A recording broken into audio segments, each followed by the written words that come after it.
nossos milhares, quiçá milhões de fãs. Seja bem-vindo à Nação Querosense, a mais o conteúdo de garbo e elegância do É Nós Queiroz. Hoje eu tenho aqui comigo, mais uma vez, a diretoria de futebol do Clube do Remo, com exceção do Paulão, que nunca está, sempre dá um jeito de escapar, mas um dia eu o conseguirei também. Estou aqui com Ian e Disson para a gente bater um papo sobre o Clube do Remo, sobre futebol, sobre CT, sobre várias coisas, Série B e tudo. Ian, vamos começar pelos mais novos disso? Pode? Está liberado? Pode, pô, pode. E Ian, ainda vai fazer 18 anos. Seja bem-vindo mais uma vez ao É Nós Queiroz, meu amigo. Muito obrigado. Fala, Paulo, beleza? Pô, cara, eu que agradeço aí o convite.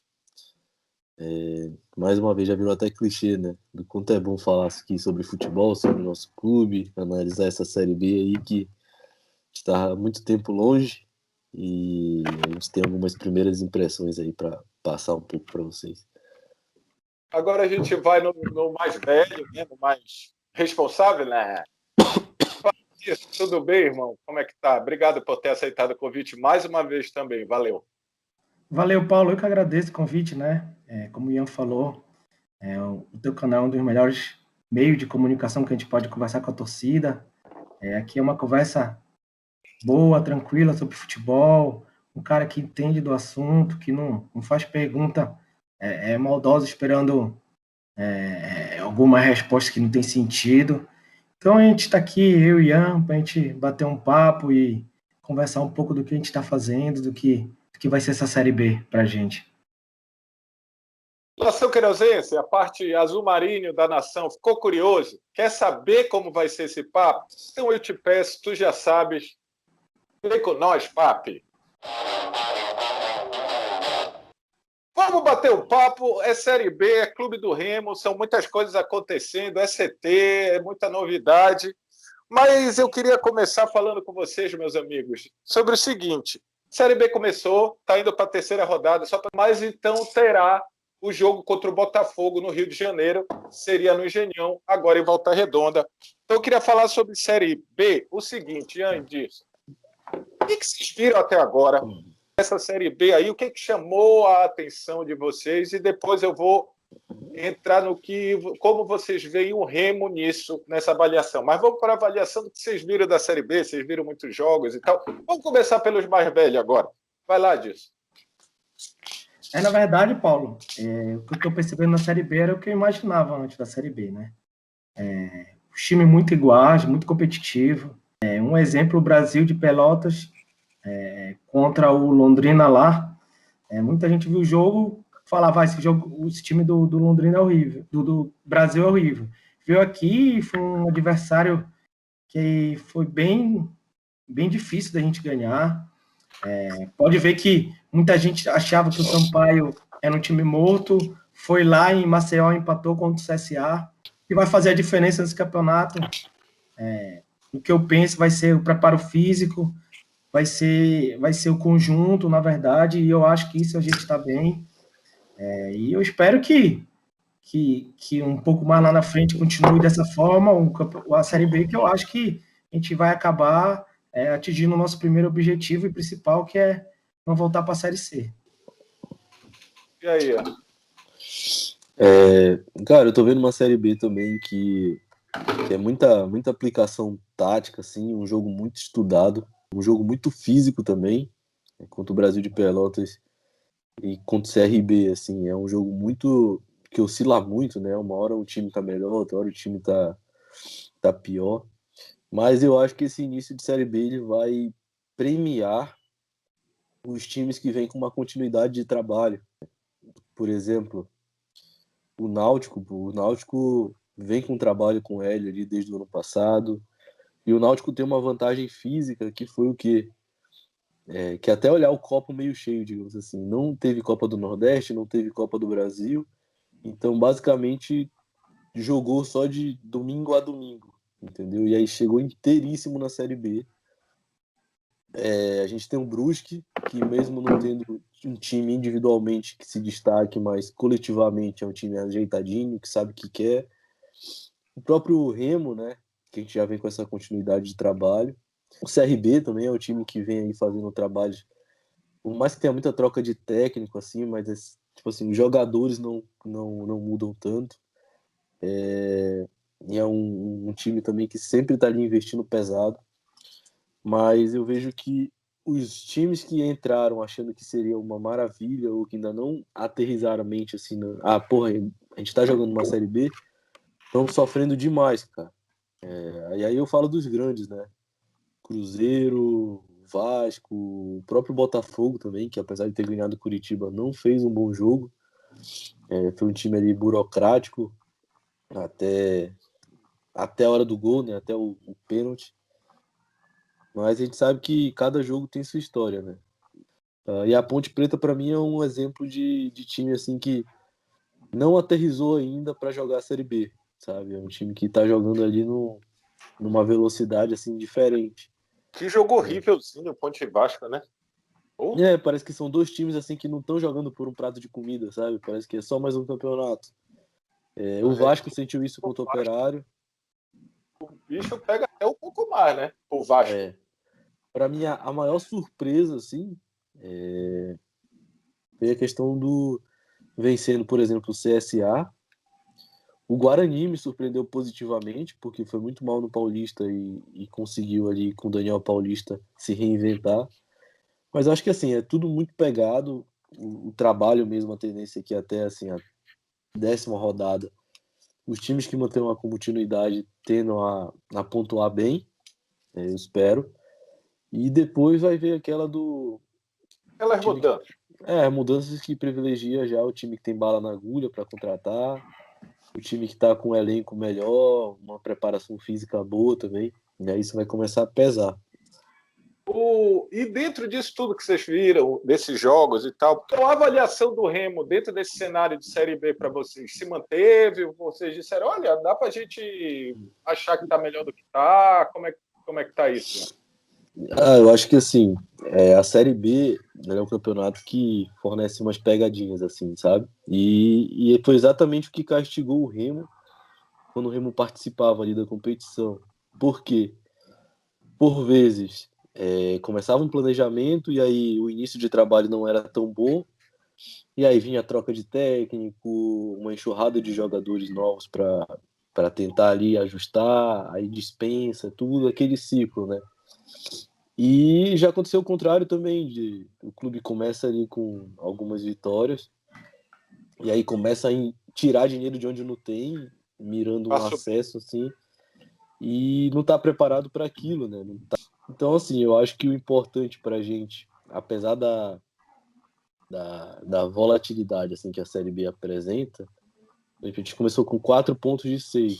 Vamos supor que a gente volte com um resultado positivo lá do Botafogo, já dá uma descolada. Só que isso não pode ser o retrato, sabe? Não pode tirar a gente do eixo. Então eu acho assim que a nossa competição ela é de meio de tabela, ela é de permanência. A gente tem que ter o equilíbrio de ter isso em mente também para julgar o trabalho dos profissionais que estão com a gente, para fazer um julgamento também do nosso trabalho, né? Uma autoavaliação. Mas é aquela coisa. E não fazer loucuras também se o campeonato se desenhar, por exemplo. Vamos supor que os favoritos continuem com essa dança das cadeiras aí, perdendo ponto adoidado, tropeçando. Talvez clareie uma situação para a gente subir, só que a gente tem que andar sempre no limite, assim, entre a loucura razoável de se fazer e aquela loucura que não vale a pena, sabe? Eu penso igual o Ian. Eu acho que o nosso campeonato mesmo, essa primeira Série B, depois de tanto tempo, é para a gente se manter. A gente não pode pensar em ficar entre os 4 sem antes pensar primeiro em se manter. A gente sempre conversa muito com o Ian e o Ian também comigo, a gente sabe disso, que algumas vezes a gente critica algumas trocas de treinadores, alguma postura dentro de diretores e algumas equipes são de sonhar com uma coisa no meio do caminho, não tem time, não tem elenco para chegar onde está e culpa o treinador ou culpa alguma peça do elenco e vai trocando o treinador. Então a gente sabe que esse campeonato da Série B aí é para a gente se manter.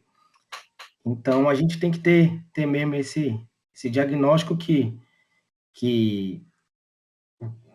quanto mais possível ponto a gente conseguir fazer agora no início, vai ser melhor, porque eu ando muito preocupado com o desgaste da equipe, né?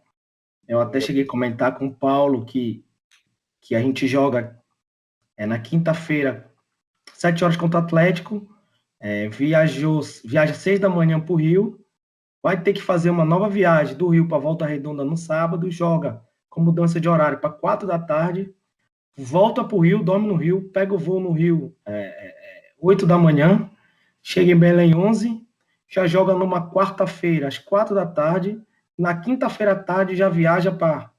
Não, na madrugada já viaja para Floripa, que mudou o voo, para jogar no sábado. Então, praticamente esses dias tu não vai ter um treino com a equipe toda, né? Agora vai começar essas viagens, até a 10ª rodada é jogo atrás de jogo. Poucos os clubes vão ter tempo para treinar.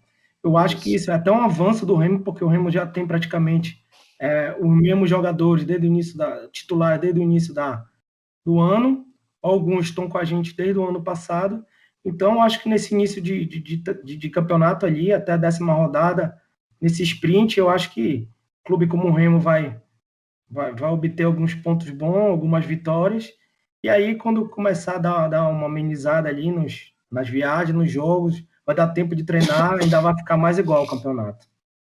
E eu até puxando aqui, chamando a galera, galera, agora no meio, eu lembrei, dá o like, compartilha, te torna membro, você vai ver que você tem algumas vantagens, algumas perguntas dos membros do canal vão aparecer, e eu vou... Que isso, rapaz? E isso eu disse, eu tenho certeza. Eu até tenho um vídeo no canal, quem está vendo aqui não conhece o canal, que muita gente achou até que eu usei de clickbait, mas não é, que eu falei que talvez a maior contratação, entre aspas, do Remo para essa Série B seria uma boa logística. O Remo fará 12 jogos em 40 dias, e eu faço lá as contas de milhares de quilômetros viajados, são deslocamentos grandes, e o Remo porque é o único representante do Norte que sofre toda vez que sai, não tem jeito. Inclusive, para ir aqui para perto, a malha aérea é complicado. Mas eu acho que é aí que o Remo tem que se prevalecer de grupo e tal. Quando se fala em grupo, se fala em time. Quando se fala em time, se fala em contratação. Mas diferente do que vocês devem ouvir diariamente, não só de especulação, vem fulano, vem ciclano, eu queria, até para explicar para a nação querosense, para a torcida azulina, e antes disso, como funciona normalmente um processo de contratação? Quais são os passos?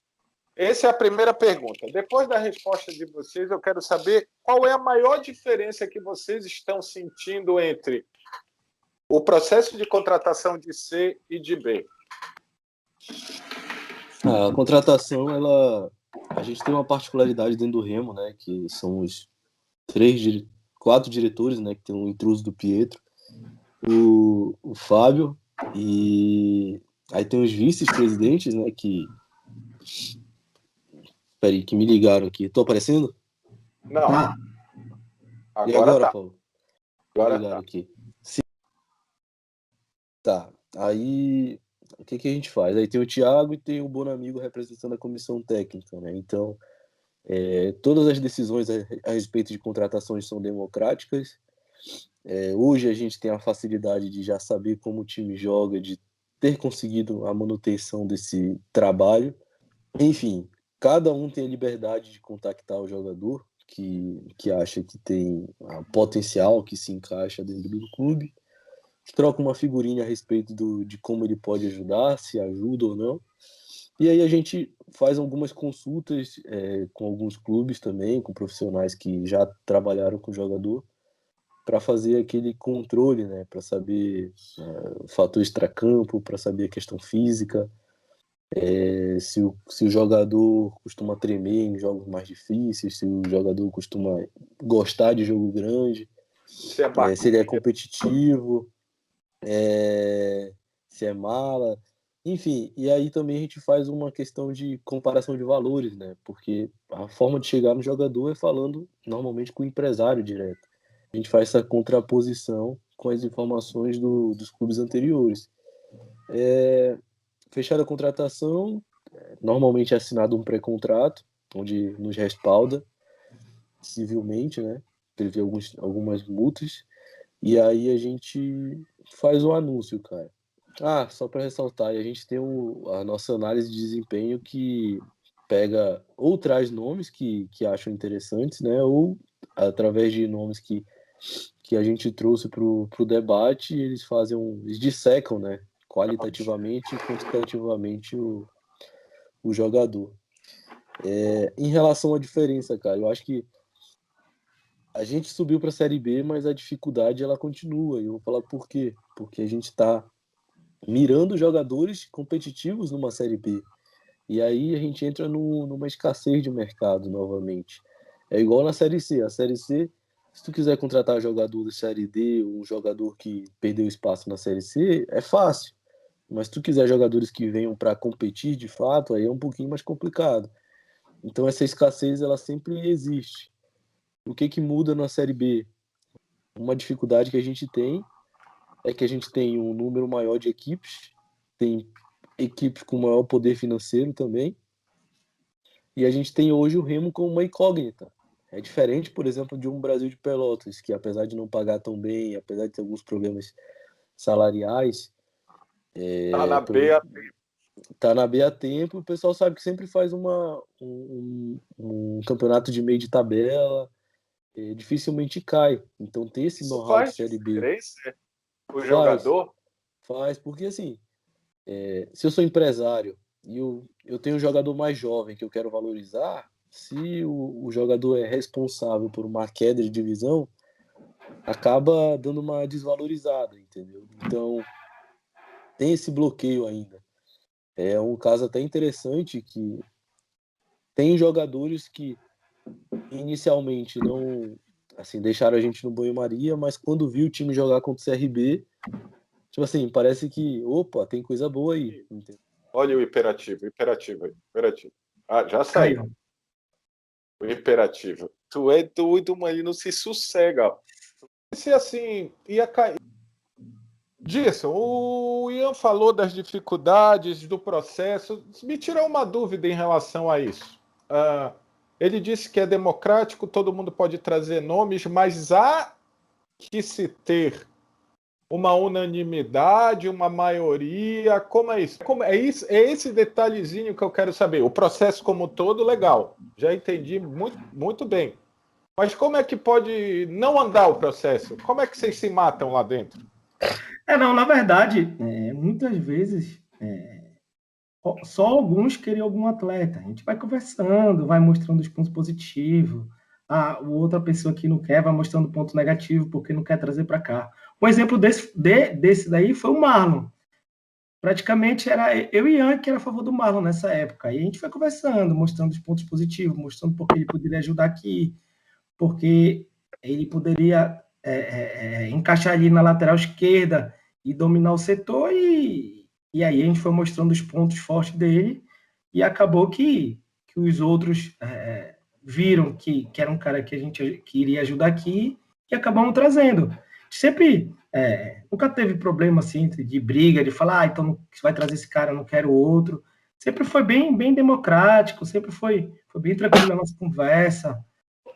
O Ian sabe, o mais difícil é o Fábio. O Fábio é o mais difícil. Às vezes ele entrega com algumas coisas que para tirar da cabeça é 2, 3 dias, e aí a gente mostra e aí fala, não, então é isso mesmo, vocês estão certos. E seja o que Deus quiser, ainda fala isso. E às vezes, Paulo, a questão não é nem, por exemplo, o que há discordância, muitas vezes não é nem a parte técnica do sabe? Mas sempre há aquela, a gente queima esse cartucho agora nesse valor, a gente espera, Lógico, entendeu? O lado bom de ter bastante gente envolvida é que a gente consegue uma rede de comunicação assim maior, sabe? A gente não vai apresentar qualquer jogador assim, porque há um filtro particular, né? Um filtro mas individual. não demora.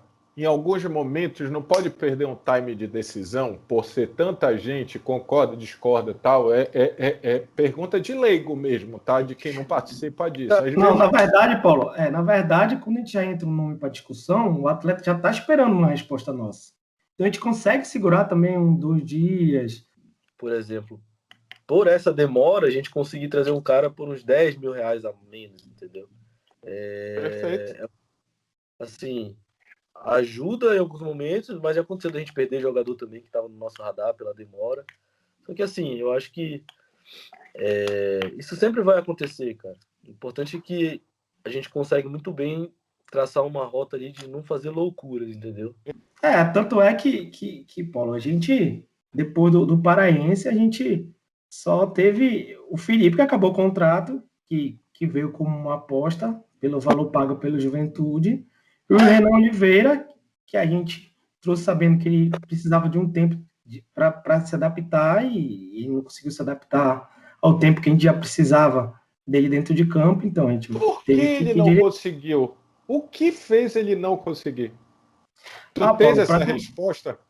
para conseguir, Paulo, precisa de minutagem de jogo, né? Precisa jogar. Um jogo que ele foi jogar 90 minutos, e um jogo lá em Marabá, que eu tava nesse jogo, o campo ruim, calor, a Time bola B, praticamente não conseguia parar. Então, naquele jogo, a gente teve muita dificuldade. Então, acabou que o Renan era uma excelente pessoa, mas tanto que quando a gente chamou ele para fazer o acordo, ele entendeu também essa situação. E desses anos inteiros aí foi a menor quantidade de atleta que a gente teve que fazer essa troca de um estadual para um brasileiro. A tendência é diminuir muito porque, Paulo, a gente já está criando uma espinha, né? Uma espinha dorsal do time. O time, a gente está conseguindo fazer uma espinha do time e essa espinha, cada vez mais a gente só vai colocando jogadores que podem incrementando essa espinha. A gente não está trocando 6 por meia dúzia. e hoje, a avaliação de vocês, eu sei que é uma pergunta que beira, mas não vão poder, mas assim, como é que avalia o elenco do Remo hoje? Hoje, para esse início, para o que vocês têm em mente, vocês já queriam estar com outras peças aqui, já jogando, já à disposição? Se queriam e não conseguiram, o que impactou? Paulo, se tu for perguntar para qualquer pessoa assim, que esteja à frente do clube, ela sempre vai falar que queria fulano, queria mais fulano. Sempre aquele ideal assim de time, ele vai estar desenhado na cabeça assim e nunca vai ser o suficiente, né? Só que é uma coisa que eu até aprendi com disso, é de que ao longo assim da temporada a gente tem que sempre deixar espaço para oportunidades, sabe? Oportunidades Por isso que eu perguntei no momento, do que vocês imaginavam para esse momento de início. Hoje, eu estou bastante satisfeito com o que a gente tem. Eu só lamento um pouco pelo fato do Rafinha, que é um jogador interessantíssimo que a gente conseguiu trazer, tá se recuperando ainda das sequelas do Covid, né, que ele teve, e aí tá sentindo um pouco a parte física, sentindo um pouco o clima. É uma peça ali que vai ser fundamental pra gente, que vai Mas desculpa te interromper, mas assim, vocês darão o tempo, porque quando ele veio, vocês sabiam disso. Sim. Tá. Não, é só pra galera entender, né? Porque o Rafinha é uma merda, o Rafinha é bom, presta, não presta, é bom estar sempre pontuando isso. Desculpa a interrupção. E assim, a gente foi atrás do lateral esquerdo, que era uma urgência que a gente tinha em mente. A gente fez uma boa aquisição, um jogador que já rodou Série A, que jogou em clubes assim que estão sempre disputando lá em cima. É um jogador que, fisicamente falando, ele nos oferece muito, no sentido de ter muita força, e isso é muito bom para jogar na intensidade que o Bonamigo exige. Eu brinquei que eu acho que o cara que mais queria um lateral esquerdo, mais um lateral do esquerdo no elenco era o próprio Marlon. Eu acho de verdade. Pela consciência que o Marlon tem de jogo, eu não duvido, não. O que eu gosto de passar para as pessoas cara, é igual política, assim, sabe? Seria muito fácil para a gente se a gente tomasse as decisões só para agradar, entendeu? populistas. Por exemplo, a gente ia começar o brasileiro com lateral, com outro atacante, com ponta, com beirada e tudo. Mas e a Série B? E o restante da competição, entendeu? Será que ia ter aquele retorno será que aquilo se traduziria em competitividade, digamos?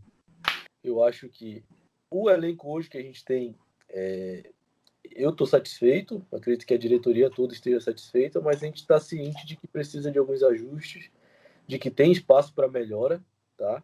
De que com essa melhora, com algumas peças vindo, quem já está aqui também tende a melhorar.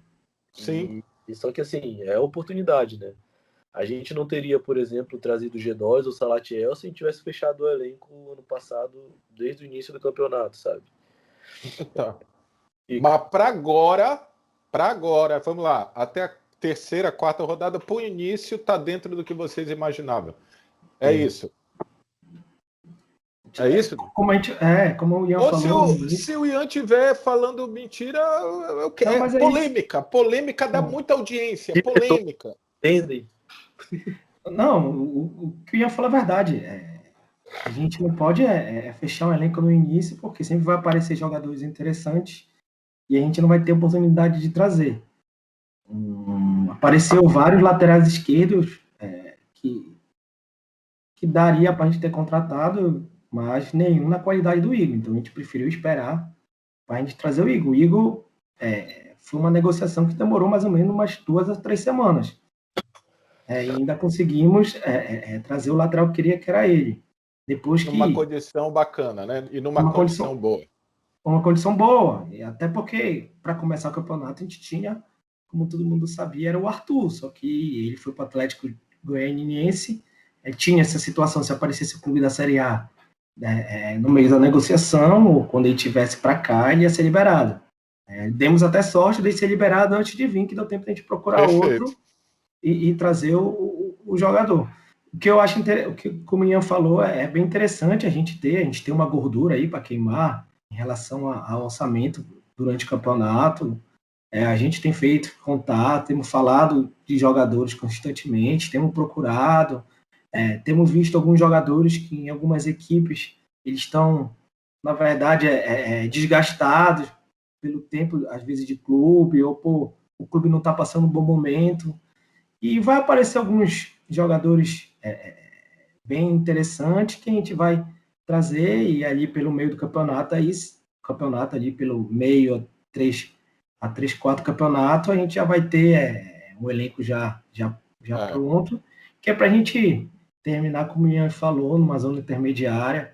Eu acho que um primeiro ano numa Série B, depois de tanto tempo, eu acho que seria uma excelente campanha. Como o Ian falou, às vezes... E se tiver no meio de tabela aí as coisas acontecendo, vai tentar bicar alguma coisa sem loucuras loucas, como disse o Ian, né? Vamos ver.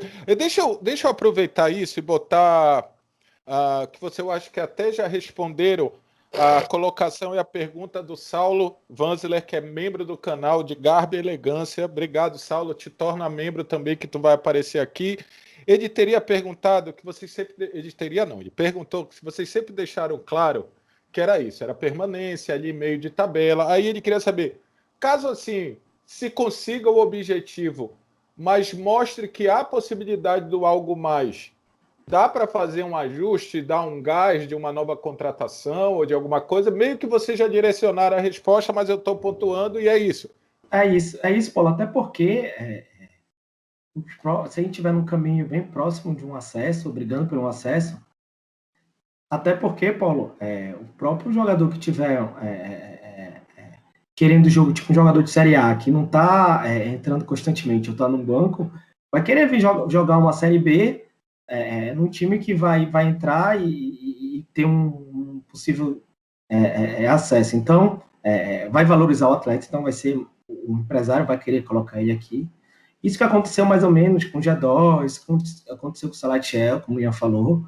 O próprio Ricardo Luz, naquela mesma situação, ele veio por um preço muito abaixo do mercado, tanto é que, eu acho que no segundo jogo, a gente conversou com o Fábio, e o Fábio aumentou o salário dele, que estava um preço bem abaixo do mercado. Então, a gente gente tem que trabalhar, temos buscado essas peças vão aparecer na hora certa.